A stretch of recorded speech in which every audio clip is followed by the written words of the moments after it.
शिर्डीमध्ये 3 दिवस चालणाऱ्या रामनवमी उत्सवाला आजपासून सुरुवात झाली आहे। शिर्डीमध्ये राम जन्म सोहळा मोठ्या उत्साहाने साजरा केला जातो।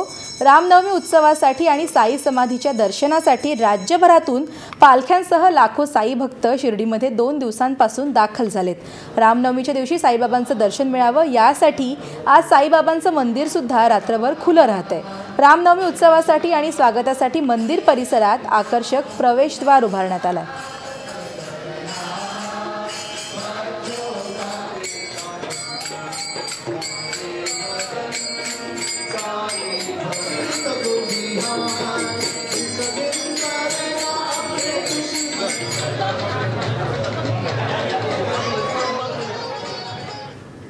तर नाशिकमध्ये आज रामनवमी निमित्त अभूतपूर्व असा उत्साह दिसून आला।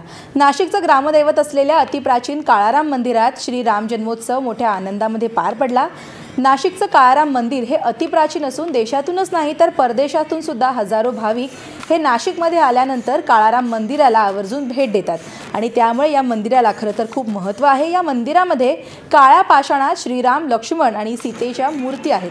दुपारी 12 वाजता गुलाल आणि फुलांची उधळण करत प्रभू श्रीराम जन्मोत्सव साजरा करण्यात आला।